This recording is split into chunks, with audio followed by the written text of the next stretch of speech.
There are about 3 marvelous accompanists in the world today, not matching Geoffrey yet. None of them does. I often used to say to him, I know we have to rehearse, but it's not really necessary. You know exactly what I'm doing and what I want to do. It was just like coming home.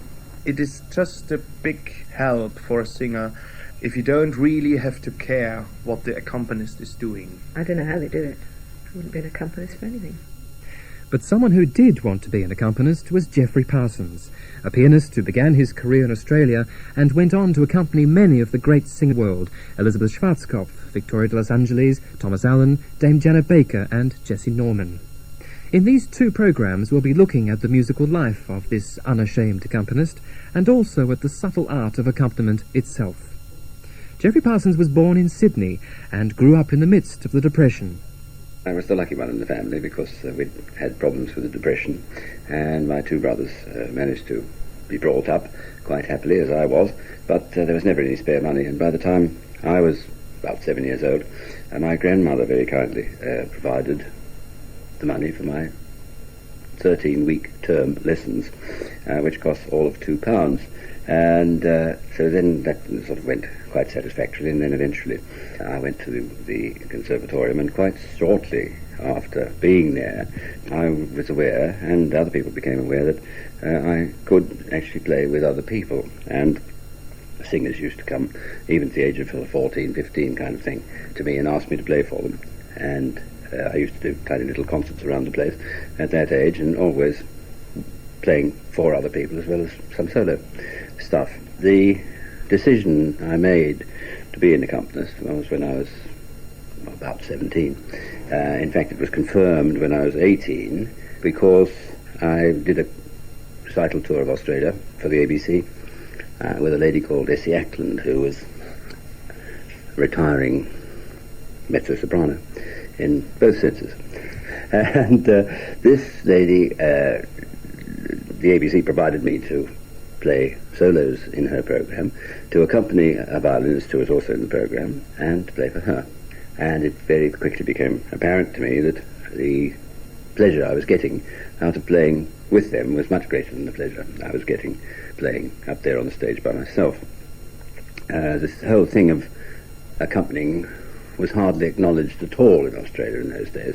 It was known as an associate artist, and one understood that because this title was meant to enhance the stature of the pianist, but in fact I felt reduced it, because the honour of being called an accompanist is complete, seems to me, as long as people understand what accompanying is. But the thing was that for my particular family it wasn't such a strange idea of taking up a profession, music, let alone accompanying as a part of music, because we had somebody we used to call Uncle, who wasn't an uncle, but who was called Vern Barnett, and he was the organist of the church in which my parents were married, and therefore he became a sort of family friend, and he was Sydney's #1 accompanist. So it was very easily acknowledged for us that an accompanist was an important person, and so that made it a great deal easier for me, subconsciously, to feel that this was a possibility of making a career as an accompanist, and also it paved the way and smoothed the way for my parents, who were worried that I was doing the right thing, and were wanting me to make sure that I had a good and profitable occupation for the rest of my life. After the success of the ABC tour with Essie Ackland, he was then invited to tour Australia with the great ballad singer Peter Dawson. He was a marvellous man. He was 69 years old and I was 19. And with that half century between us, there was a certain amount that he could give me and a great deal that I had to learn from him. Anyway, at the end of the Australian tour, he was pleased enough with me to ask me to do a New Zealand tour. So we did, I think, 29 concerts in New Zealand. The concert tours in those days were really quite something. All by bus. I remember fairly sort of smallish places, some of them too. One of those concerts in Rotorua was broadcast live on New Zealand radio. Here's a song introduced by Peter Dawson himself. Now I'll sing you Wanderthirst, a song by Jean Fordell, Wanderthirst.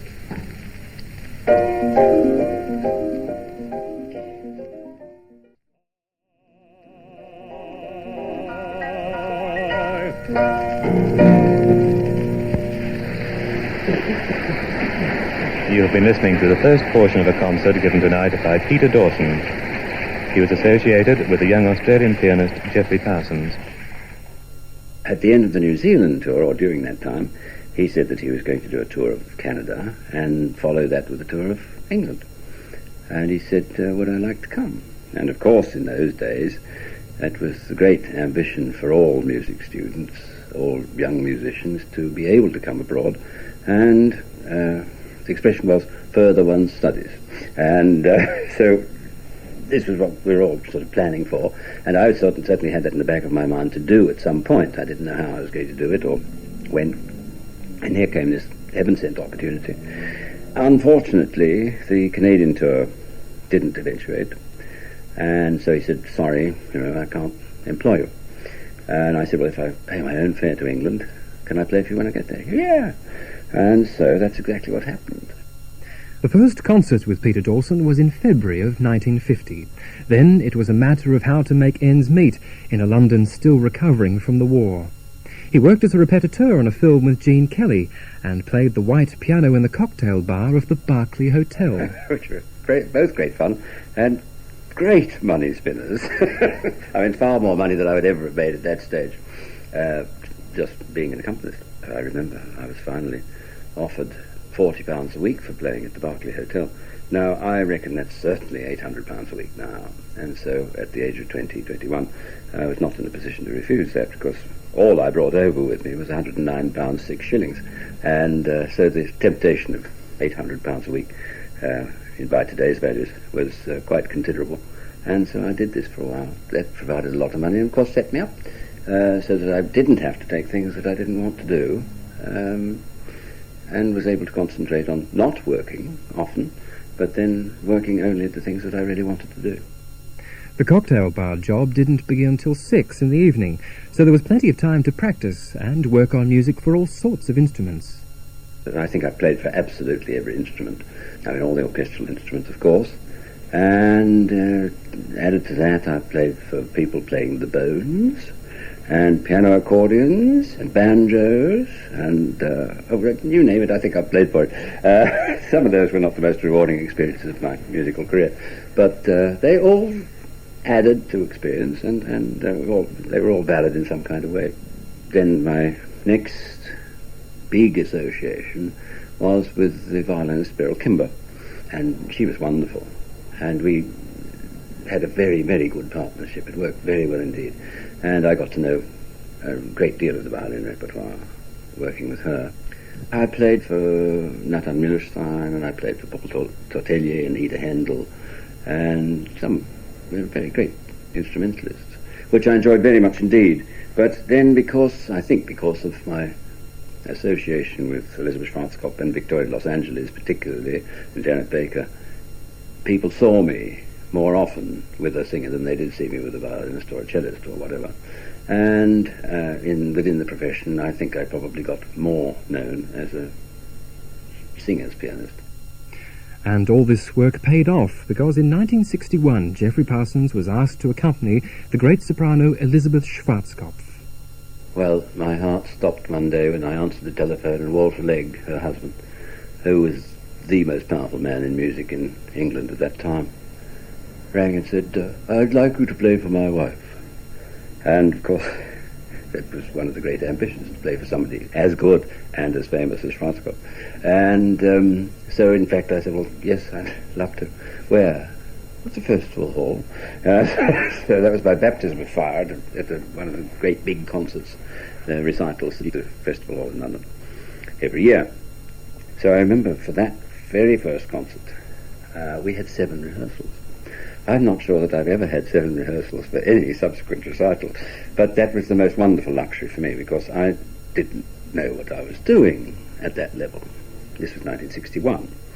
I'd never played for anybody with that kind of intensity of purpose, vocal glory, and musical instinct, to say nothing of her being seconded by her husband, Walter Legg, who sat in on all the rehearsals. I mean, he was a great man for forming performances with the people who actually did them. I mean, she preferred to rehearse with him there. and used to feel quite lonely if he wasn't there. And in America, for instance, where he didn't come to all the smaller places, we'd rehearse for a concert, and she'd say, "Oh, Geoffrey, what would Walter say there?" And so he was very much a part of our musical association and development together. One of the most fantastic things was, in my older age already, when we were recording in Berlin, we recorded there 3-4 times various things. The last one didn't come off at all, because I was really, it didn't go anymore at all.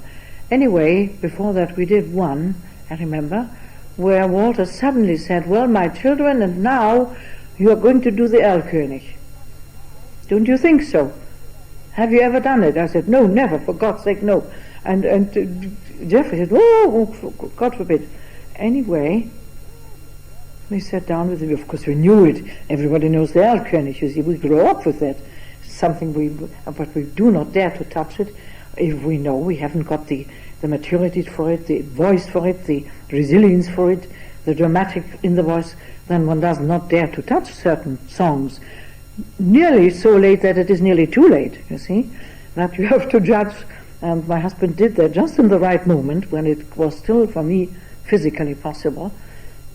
And he knew Geoffrey could do it. You see, he was fully aware that Geoffrey was such a virtuoso on the piano that he could do it. But being put to it at a moment's notice, now you do it in this session, I want you to do Erlkonig. So we did. I don't know how many takes we did, perhaps 4 or 5 of the whole song. And I believe it is one of the most fabulous things Geoffrey has done and I have done.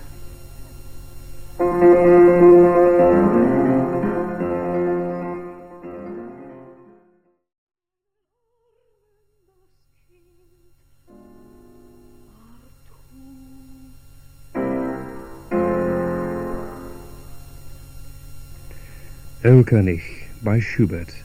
Elisabeth Schwarzkopf was accompanied by Geoffrey Parsons. I can say that everything with Geoffrey was sheer joy, yes, including the earthquakes in Japan. That was extraordinary.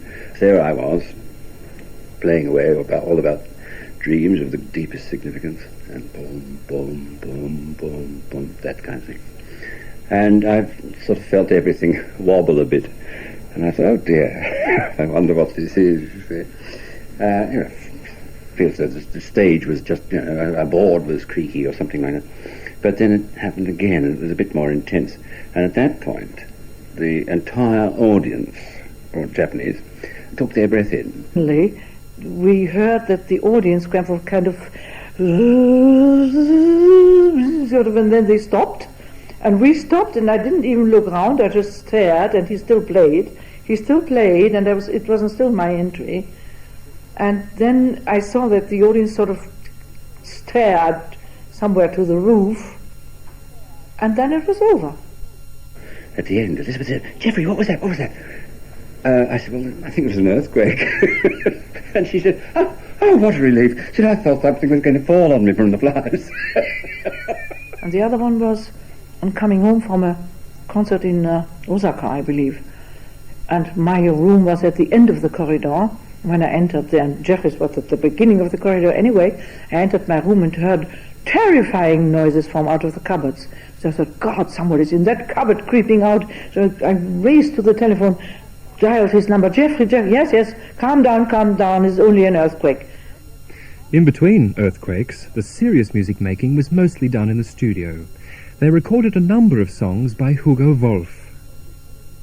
Whatever it is I know about Hugo Wolf certainly comes from his influence, because he's one of the great, or was, alas, one of the great Hugo Wolf scholars. Ernest Newman, who was his great mentor, wrote the first book in English about Hugo Wolf, and he was a tremendous apostle for Hugo Wolf, and Walter Legge caught this probably from him, and Walter Legge in fact founded the Hugo Wolf Society, which was the big thing which EMI organized under his auspices in about 1935 or 6, where all these records were made of songs that nobody ever heard before, and through this Hugo Wolf was made suddenly very much more well known around the world than he would otherwise have been.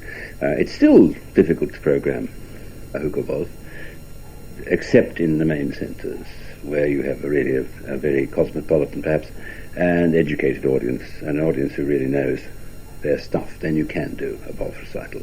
But I still think even in those places it's a little bit dangerous, because unless you have a complete understanding of the words and are able to listen to the voice part and the piano part with equal intensity, then you're not going to get everything there is to offer from those Wolf songs. In fact, I did a series of Wolf recitals at the Wigmore Hall last year, in which my singers and I performed all the songs from the Goethe songbook.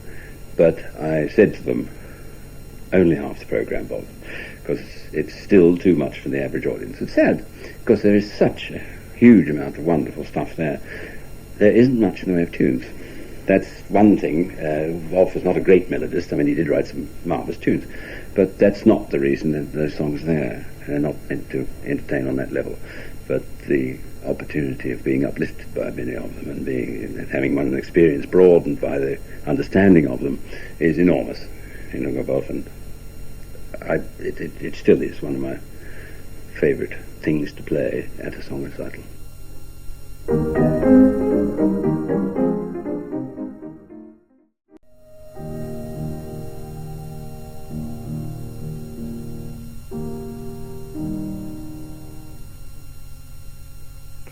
Auf einer Wanderung by Hugo Wolf, Elisabeth Schwarzkopf and Geoffrey Parsons. The young German baritone Olaf Bär was one of the singers in that series of Wigmore Hall recitals. One reason why Hugo Wolf Lieder are not so many performed is that it is very, very complicated and very, very difficult for the accompanist. But with Geoffrey Parsons I always want to play Hugo Wolf, and I always try to put some Hugo Wolf songs in it, because he has, first of all, he has a great experience also with that, and it seems to me he has a great passion for the Hugo Wolf songs after Franz Schubert. I think Franz Schubert is his favorite. But Hugo Wolf is very special, and because he is one of the rare accompanists, as I said before, who can really play it, and not only just play the right notes, but make some music out of it, which is sometimes not very easy.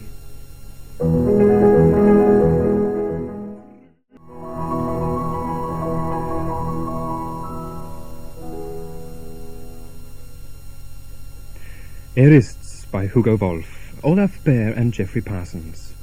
They first worked together in 1983 when Olaf Bär was a competitor in the Walter Grüner Lieder competition in London. Fortunately, I came up to the third round, and fortunately I won the first prize, which in this competition doesn't mean only some money, which is very important, but not so important, but also means that you have the possibility to have a recital in the Wigmore Hall. And Geoffrey Parsons, as a member of the jury, asked me if I would like that he is going to play for me in this recital, and I said, well, it's a wonderful chance to meet one of the greatest accompanists in our times, I think. The good thing about it was that he seemed to be never like a teacher to me. I mean, of course, there are two generations, but he never seemed to be a teacher to me, so which was very important. That he accepted my youth and all what came together with my youth, and I accepted his, I don't want to say age, but his experience, which is quite enormous, and so there was quite an interesting relationship between two generations. So he also sometimes said to me, oh, I'm very glad that you are doing that in this way, because now I remember how I did it 20 or 25 years ago, and it helps a lot for the interpretation, for some songs and for some Lieder. And of course I could only learn from him, and he didn't say actually you have to do it like that, you have to do it like that, but via his voice I could hear all the experience of all the other singers. Geoffrey Parsons first performed Schubert's cycle Die Winterreise, or The Winter Journey, in 1955 with Gerhard Husch, who was the great Lieder singer before the war. and he was coming back to England for the first time after the war, 1955. And I believed it to be because Gerald Moore wasn't available, because when he sang in England before the war, he'd always worked with Gerald Moore. When he didn't or wasn't able to bring his own accompanist, who was called Hans Udo Müller. So I got to know Gerhard Husch through this, for me, wonderful performance of Winterreise. From him, that was. I was very much the beginner and the learner, and being able to study Winterreise under his auspices was certainly one of the great opportunities for me, and opened many doors which are still valid. I mean, the impressions that I learnt then, and the feelings that I had, and the way to study a score, and the way to be able to share one's response with an audience, I first really learnt from Gerhard Husch. So he enjoyed that, probably not as much as I did, but he liked it enough to ask me the following year to play Schöne with him. So those were the first two performances I did, and I consider myself extraordinarily lucky that I was introduced to them for my first performances of each by such a great man. And as I say, there's quite a lot of memories come back whenever I'm playing it, that particular phrasing, particular turn of emphasis of words, something like that, that he did. And incidentally, I still use the score of Winterreise that I used that night.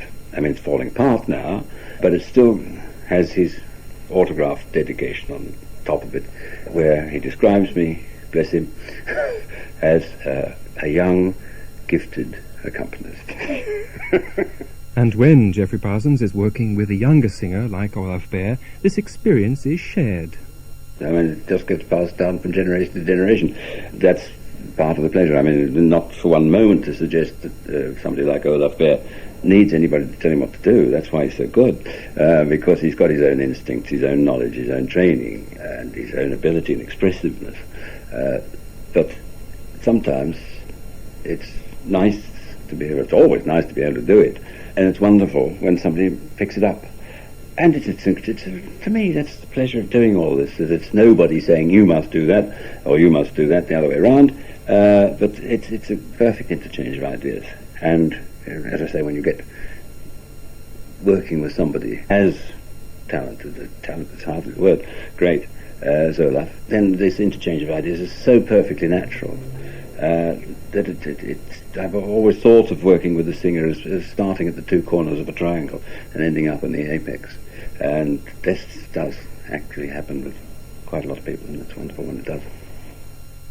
It was very helpful to do these three big Schubert cycles with Geoffrey, because it is like Hugo Wolf, it is very, very difficult to do them, because it seems to be so easy, but it is so hard to do it, because there's not too much happen like Hugo Wolf, but you have to find the wonderful lightness of music, you know.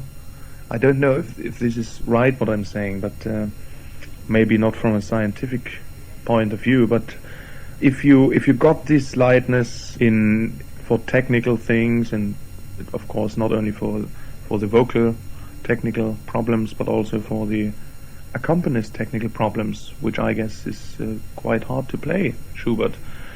It's not Johannes Brahms, where you have the whole tastatura of the pianoforte.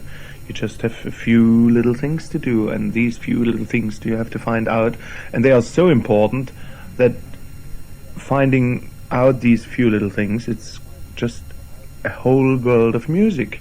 Sometimes I think it's much easier to play Johannes Brahms and Richard Strauss, for instance, than Franz Schubert.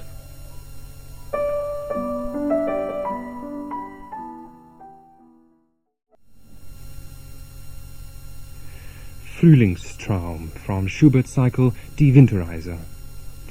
One of the first accompanists to come to the attention of the public was Gerald Moore. The great accompanist, and the model for all of us. His influence was, of course, complete, because the general public knew who he was through marvellous books, starting with the Unashamed Accompanist, which was given to me by no lesser light than Neville Cardus, because I'd been to a concert in the Sydney Town Hall And as I was leaving, I found a watch on the floor. And we looked for advertisements in the City Morning Herald to see if somebody had lost a watch. It was eventually established that the watch was Neville Cardus's. And I picked it up and I took it home and looked after it. And so a meeting was duly effected between us when I gave him the watch and he gave me an autographed copy of The Unashamed Accompanist, which I thought was very nice indeed. I've still got it.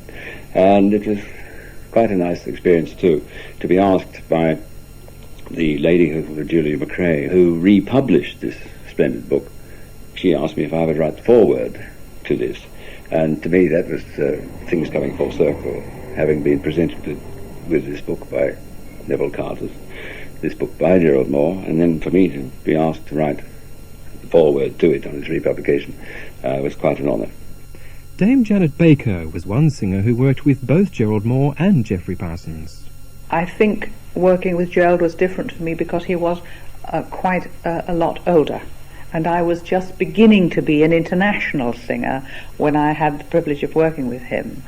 I was very young and he was quite old, and he wished that he'd been born either a bit later or that I'd been born a bit earlier, so that we could have grown in that partnership. Well, that I did have with Geoffrey, you see, because we were direct contemporaries right from the very early start. I can remember working with him in my early 20s, and so to grow with somebody, to develop and to have that parity of age is also quite an important thing.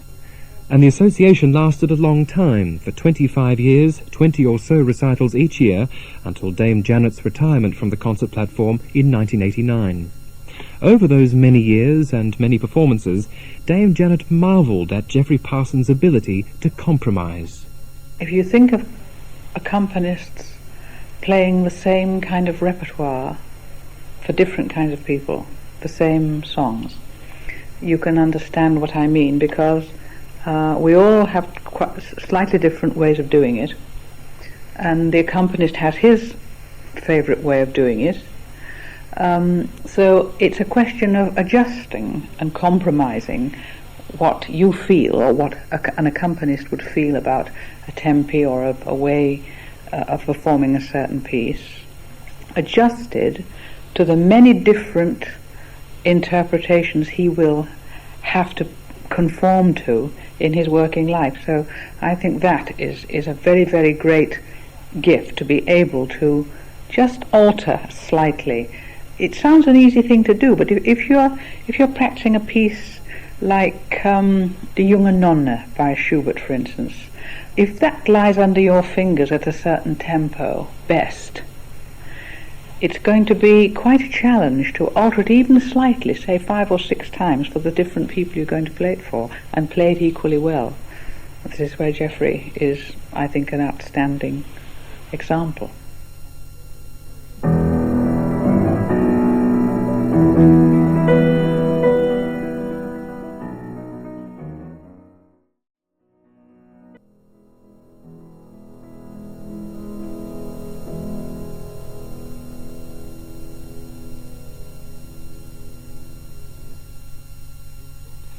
Schubert's Die Junge Nonne, or The Young Nun, Dame Janet Baker and Geoffrey Parsons.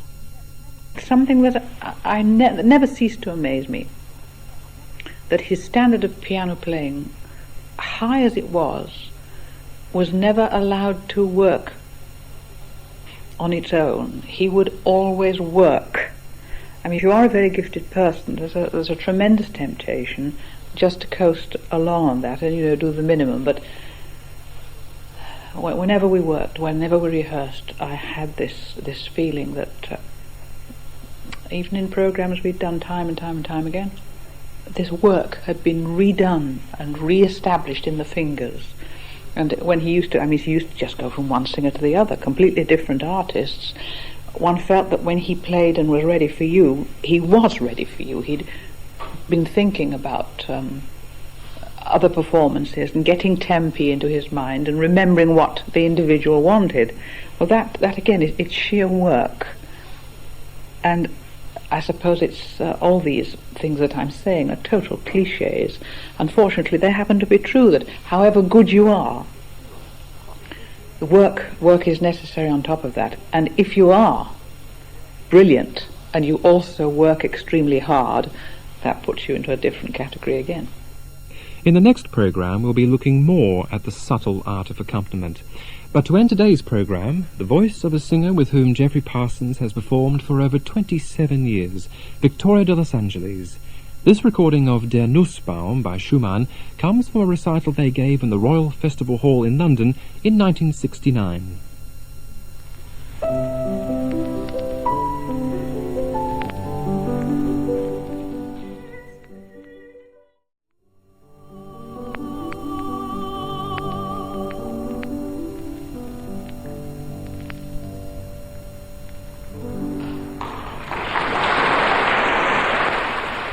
Victoria de Los Angeles singing Schumann's Der Nussbaum, accompanied by Geoffrey Parsons in 1969. And still she sings on. I spoke to her at her London hotel the day after a Wigmore Hall recital they gave together in 1991. He's a person seated in the piano who plays a conversation with you. He must understand you very well, and you must understand him. And the conversation with a pianist that in that moment you have can be different with another. You know, it is exactly the same when you talk with people. An interesting thing is when you have a pianist with whom your conversation becomes better in a higher level. Well, the qualities are part of the technique that he can have, like Geoffrey. Geoffrey has the quality, the elegance, the versatility, the understanding. Well, I can say that I think he's the best pianist you can have to have in a concert and to sing. This is the best. Victoria de Los Angeles often includes in her recitals music from her native Spain. Geoffrey, he understands very well the Spanish music, because the Spanish music has a peculiarity of being profound, happy, piquant, the rubatos, the changing of tempi, and also in the moment, because when the singer sings Spanish songs, it is not like when you sing Schubert with a movement that more or less stays the same. In Spanish music, even in each recital, you can change your tempi and your rubato. And if you have a pianist without flexibility, without imagination, without understanding, he doesn't go in this way. He goes in his direction, and he will never go with you. But with Geoffrey, he goes then quickly in the moment. What is happening? Victoria today feels in that way, and he goes with me. I mean, it is, because I am a person that I change my way of creativity, let's say it, in each recital, depending of my mood, depending of what public I have, what influence the public gives to me, and so I change many times. I cannot, when I make a rehearsal with Geoffrey, we already said, well, this is just to point some things, but let's see what is going to happen in recital. We laugh because I change many things. He says, yes, he says to me, I know that. I know you. I know very well. You do what you want, and I will go with you. And he understands very well and never interrupts my intention. The Spanish music is fantastic, because one day you can take one music in a melancholic way, but another day this song, instead of being melancholic, you put a sense of intense grief, you know, and becomes another kind of interpretation. And Geoffrey has this, he discovers in that moment Victoria, and he knows me very well now. So I think in the Spanish music, as in other music, but in Spanish music is also very, very good, very good. So, to end, Victoria de Los Angeles sings El Vito by Fernando Obradors, accompanied by Geoffrey Parsons.